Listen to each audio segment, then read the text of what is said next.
हाँ जी बेटे Khansa.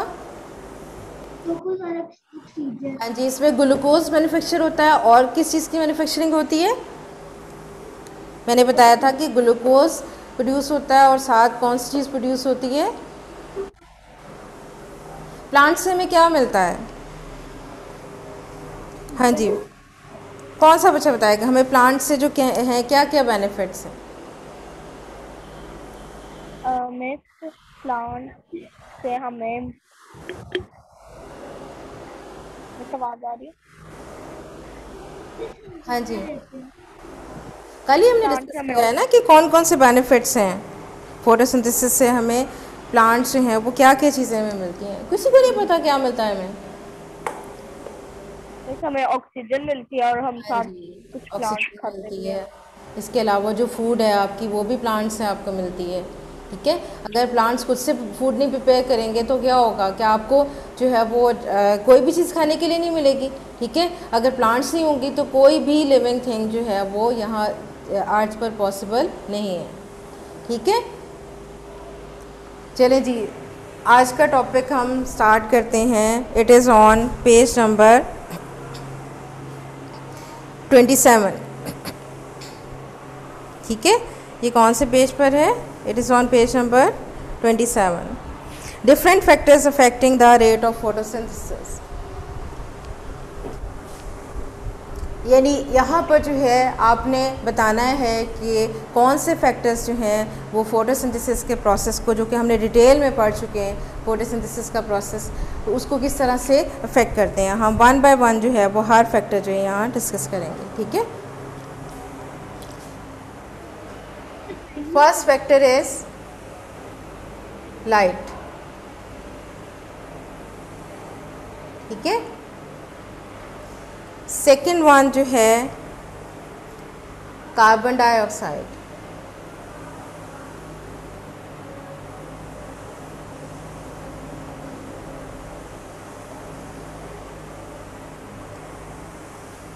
Third one is temperature.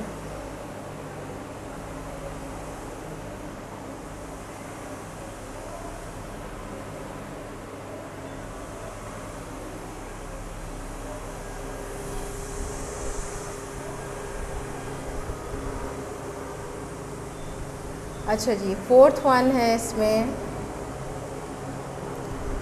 Water.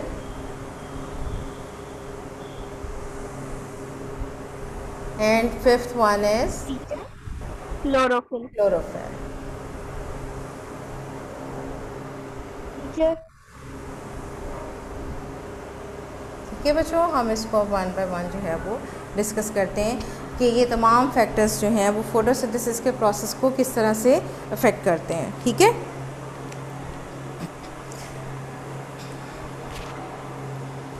Teacher page ये नंबर। जी बेटे।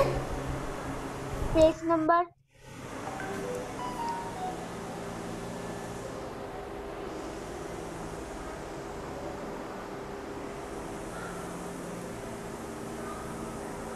अच्छा जी,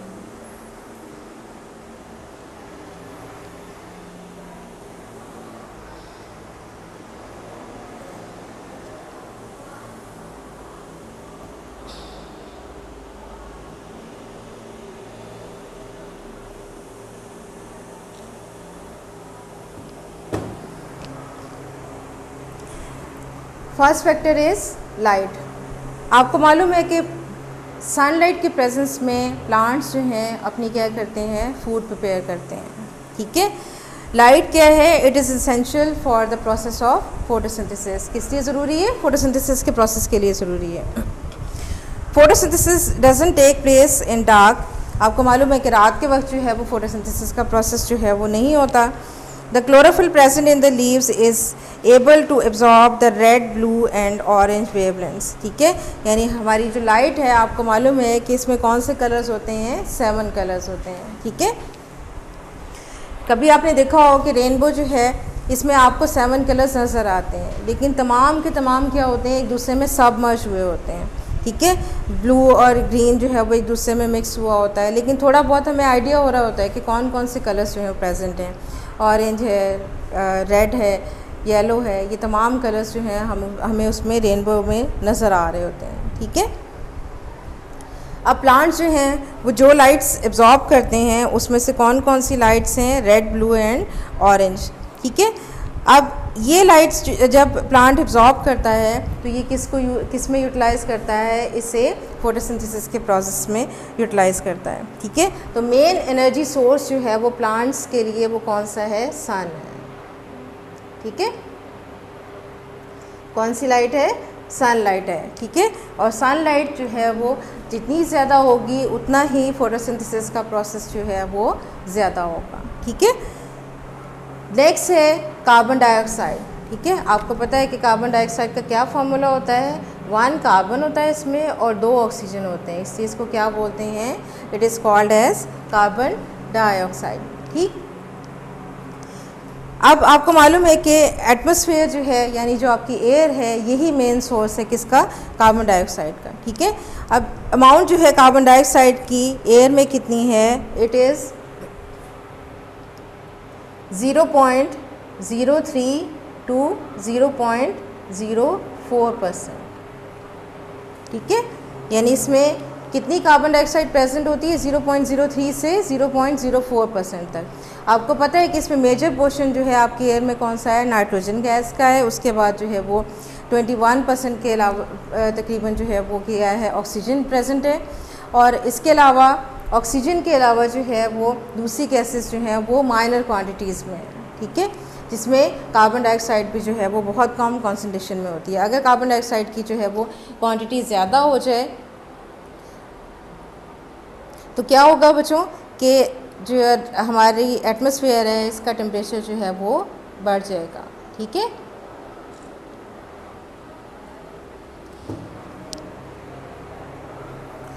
अच्छा जी, मैंने आपको बताया कि कार्बन डाइऑक्साइड की कॉन्सेंट्रेशन कितनी है, 0.03 से 0.04%, यानी इतनी कम मिकदार में जो है वो कार्बन डाइऑक्साइड एयर में प्रेजेंट है। अब प्लांट्स को जब कार्बन डाइऑक्साइड की कॉन्सेंट्रेशन जो है वो ज़्यादा मिलेगी, यानी प्लांट्स को कार्बन डाइऑक्साइड ज़्यादा मिलेगी, तो क्या होगा कि फ़ोटोसिंथेसिस का प्रोसेस जो है वो ज़्यादा होगा। ठीक है, यानी हमने 2 चीज़ें डिस्कस की हैं, लाइट की प्रेजेंस में ज़्यादा लाइट होगी तो फोटोसिंथेसिस का प्रोसेस ज़्यादा होगा। अगर कार्बन डाइऑक्साइड की कॉन्सेंट्रेशन ज़्यादा है तो तब भी फोटोसिंथेसिस का प्रोसेस जो है वो इंक्रीज़ हो जाएगा, अगर कार्बन डाइऑक्साइड की कॉन्सेंट्रेशन जो है वो इंक्रीज़ होगी। अच्छा जी, थर्ड है इसमें temperature. A suitable temperature is necessary for the photosynthesis, यानी फोटोसिंथेसिस के लिए एक मुनासिब टेम्परेचर की ज़रूरत होती है। बहुत ज़्यादा होगा तब भी जो है वो फोटोसिंथेसिस का प्रोसेस नहीं होता, और अगर बहुत कम होगा तब भी फोटोसिंथेसिस जो है वो कम हो जाता है। ठीक है, अब जैसे जैसे टेम्परेचर इंक्रीज़ होता है फोटोसिंथेसिस का प्रोसेस जो है वो इंक्रीज़ हो जाता है। ठीक है, till the optimum level needed for that plant. Normally plants जो हैं they grow efficiently at 25 to 35 degree Celsius, यानी जो सूटेबल टेम्परेचर है, सूटेबल टेम्परेचर जो है प्लांट की ग्रोथ के लिए वो कितना है, 25 से 35 डिग्री सेल्सियस, 35 डिग्री सेल्सियस। ठीक है, यानी अगर इतना टेम्परेचर होगा तो प्रॉपर जो है वो प्लांट की ग्रोथ होगी। ठीक है, और फोटोसिंथेसिस का प्रोसेस भी जो है वो इस लेवल पर जो है वो काफ़ी ज़्यादा होता है। ठीक है, अब टेम्परेचर अगर 0 डिग्री सेल्सियस हो, ठीक है, या अबव 40 हो, it is not suitable for the plants. ठीक है, कौन से टेम्परेचर्स जो है वो सूटेबल नहीं है, 0 डिग्री सेंटीग्रेड और above 40 degrees, not suitable for photosynthesis.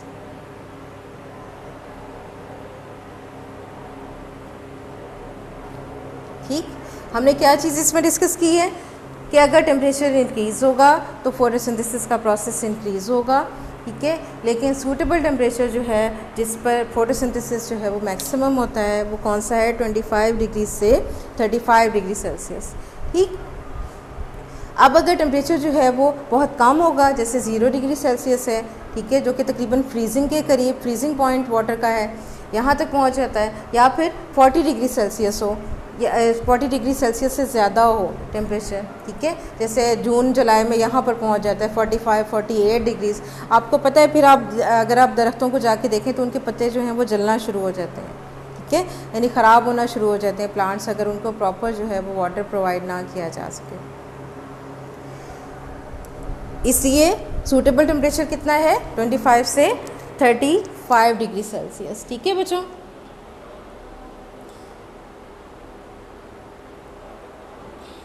अच्छा जी, नेक्स्ट जो है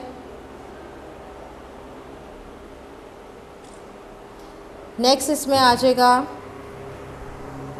वाटर। आपको मालूम है कि फोटोसिंथेसिस के प्रोसेस के लिए वाटर जो भी है वो क्या है, बल्कि लाइफ पॉसिबल ही नहीं है अगर वाटर जो है वो अर्थ में अवेलेबल ना हो। अगर हम दूसरे प्लैनेट्स पे नहीं रह पाते, उसकी रीज़न क्या है कि वहाँ ना कोई एटमॉस्फेयर है, यानी एयर में ना ऑक्सीजन प्रेजेंट है, ना कोई और चीज़ प्रेजेंट है, ठीक है, इस तरह की, जिससे जो है वो लाइफ की पॉसिबिलिटी हो, ठीक है, और पानी के बगैर भी हम जिंदा नहीं रह सकते, ठीक। अब फोटोसिंथेसिस के लिए वाटर जो है it is also most important factor for the process of photosynthesis, ठीक है। जब वाटर की अवेलेबिलिटी जो है वो कम होती है, यानी वाटर जो है वो कम होता है, स्टोमेटा जो है, आपको मैंने बताया था कि लीव्स के जो नीचे वाला पोर्शन है उसमें छोटे छोटे से पोर्स होते हैं, these are called as stomata, ठीक है, वो ओपन और क्लोज होते हैं। इससे क्या होता है कि एयर जो है वो लीव्स के अंदर एंटर होती है और प्लांट्स जो हैं, प्लांट के जो लीव्स हैं वो कार्बन डाइऑक्साइड को उसमें से एब्जॉर्ब करते हैं, ठीक है। अब वाटर लॉस हो जाए तो स्टोमेटा जो है, जब वाटर लॉस होता है तो क्या होता है, स्टोमेटा क्लोज होना शुरू हो जाते हैं, यानी पानी की अगर कमी हो तो क्या होता है कि प्लांट अपना पानी बचाने के लिए क्या करता है कि स्टोमेटा को, वो जो पोर्स होते हैं जहाँ से वाटर एवेपोरेट होता है, उसको क्या कर लेते हैं, क्लोज़ कर लेते हैं। जब स्टोमेटा जो है वो क्लोज़ हो जाएंगे तो कार्बन डाइऑक्साइड एंटर नहीं होगी प्लांट में, और कार्बन डाइऑक्साइड जब एब्जॉर्ब नहीं होगी फोटोसिंथेसिस के प्रोसेस में, तो फोटोसिंथेसिस का प्रोसेस जो है वो स्टॉप हो जाएगा, ठीक है। अब इसलिए क्या है कि वाटर जो है वो डायरेक्टली और indirectly affects the process of photosynthesis. Water क्या करता है, वो इस फोटोसिंथेसिस के प्रोसेस को क्या करता है, डायरेक्टली और इनडायरेक्टली अफेक्ट करता है, ठीक है। इनडायरेक्टली किस तरह से कि स्टोमेटा क्लोज हो जाते हैं, ठीक है, और वाटर जो है वो डायरेक्टली किस तरह से रिक्वायरमेंट है कि यही वाटर कार्बन डाइऑक्साइड मिलके जो है वो किस चीज़ की मैन्युफैक्चरिंग करते हैं, ग्लूकोज की मैन्युफैक्चरिंग करते हैं, ठीक है। यानी वाटर क्या है, it is essential for life on earth, ठीक है। फिफ्थ पॉइंट है इसमें, chlorophyll is also needed as one of the essential factor for the photosynthesis. यानी अगर ये तमाम चीज़ें भी अवेलेबल हों और प्लांट्स ही ना हो तो फोटोसिंथेसिस का प्रोसेस कैसे होगा, ठीक है। यानी प्लांट के अगर लीव्स नहीं हैं तो क्या होता है कि वो फोटोसिंथेसिस का प्रोसेस जो है उसमें नहीं होगा। अब प्लांट्स में जो ये ग्रीन कलर का मटेरियल है, इसकी क्वालिटी है कि ये सनलाइट को क्या करता है, एब्जॉर्ब करता है, और इसी की प्रेजेंस में वाटर और कार्बन डाइऑक्साइड को कंबाइन करके किस में कन्वर्ट कर देता है, ग्लूकोज में कन्वर्ट कर देता है, ठीक है। इसका मतलब क्या है कि plants can not carry out photosynthesis without chlorophyll. यानी अगर ये ग्रीन कलर का जो पिगमेंट है, ठीक है, ये क्लोरोफिल किस में प्रेजेंट होता है, हमने पढ़ा था लीफ का स्ट्रक्चर क्लोरोप्लास्ट में होता है, ठीक है। ग्रीन मटेरियल, ग्रीन पिगमेंट, जिसे आप क्या कहते हैं, क्लोरोफिल कहते हैं, ठीक है बच्चों। ये तो तमाम पॉइंट्स हैं कि कौन से फैक्टर्स हैं जिसकी वजह से फोटोसिंथेसिस का प्रोसेस कम या ज़्यादा होता है, ठीक है। अब नेक्स्ट जो हमारा इसका टॉपिक है वो रेस्पिरेशन का प्रोसेस है, जो कि हम फिर कल डिस्कस करेंगे कि रेस्पिरेशन का प्रोसेस होता क्या है। अभी तक जो है हमने फोटोसिंथेसिस किस तरह से होता है प्लांट्स में वो पढ़ा है, उसके बेनिफिट्स वगैरह मैंने आपको बताए हैं कि वो क्या क्या हैं, बेनिफिट्स क्या हैं, ठीक, कि प्लांट्स से हमें क्या क्या चीज़ें मिलती हैं। और फिर उसके बाद हमने डिस्कस किया कि कौन से फैक्टर्स हैं, कौन सी चीज़ें जो हैं वो फोटोसिंथेसिस के प्रोसेस को, यानी उसकी स्पीड को जो है वो अफेक्ट करती हैं, ठीक है। अच्छा बेटे, अगर आपने कोई इस टॉपिक से क्वेश्चन रिलेट करता हो या कोई ऐसी चीज़ है जो आपको ना समझ आई, वो आप पूछ सकते हैं। मैं आपको अनम्यूट करने लगा हूँ। ठीक है जी बेटे, कोई क्वेश्चन हो तो आप पूछ सकते हैं। जी महानूर।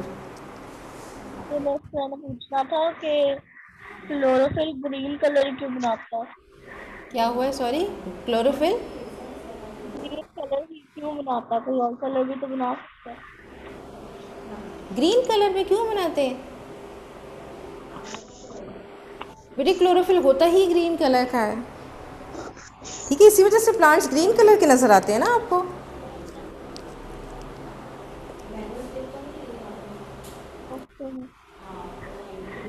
अच्छा जी, और कौन है बच्चा?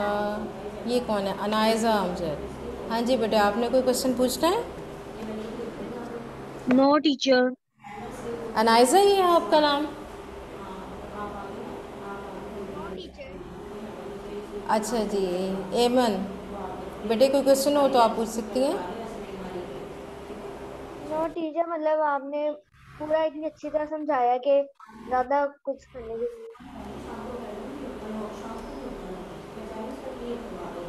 अच्छा बेटे, ये जो है ये टॉपिक जो है, इसको आपने जो है वो एक दफ़ा अच्छी तरह से पढ़ना ज़रूर है, ठीक है।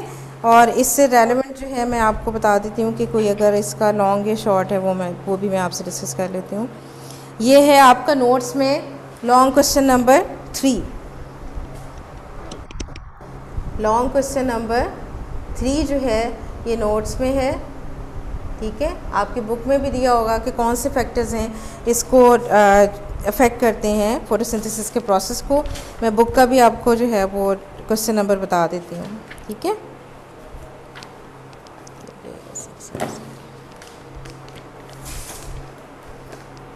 नोट्स का क्वेश्चन नंबर 3 है, ठीक है। और आपकी बुक में जो है ये क्वेश्चन नंबर 5 है, ठीक है। बुक का कौन सा है? ये क्वेश्चन नंबर 5, जिसमें लिखा हुआ है explain the different factors affecting the rate of photosynthesis, ठीक है। ये एक लॉन्ग क्वेश्चन है, ठीक। आपने इसको जो है वो अच्छी तरह से लर्न करना है, ठीक है बच्चों। सिर्फ आज आपको मैंने जो है वो लर्न करने की डायरी दी है इसकी। ये लिखना नहीं है क्वेश्चन? जी, ये क्वेश्चन लिखना नहीं है हमने? नहीं बेटे, लिखना नहीं है, अभी सिर्फ आप याद करेंगे। मैं कल आपसे सुनूंगी, ठीक है। कोई ये नहीं हो कि फिर एक बच्चा सिर्फ सुनाए और बाकी सारे बच्चे जो हैं वो अपने माइक्स जो है म्यूट करके बैठे रहें। ऐसे नहीं करना, ठीक है। आपने पढ़ना ज़रूर है, कोई इतना डिफ़िकल्ट टॉपिक है ही नहीं ये, ठीक है। टीचर कौन सी है हेडिंग? हेडिंग कौन सी है? बुक है आपके पास बेटे? यस टीचर, मेरा बुक मतलब है ना आपके पास? मैंने आपको पेज नंबर भी बताया, पेज नंबर 27 है। Different factors affecting the rate of photosynthesis.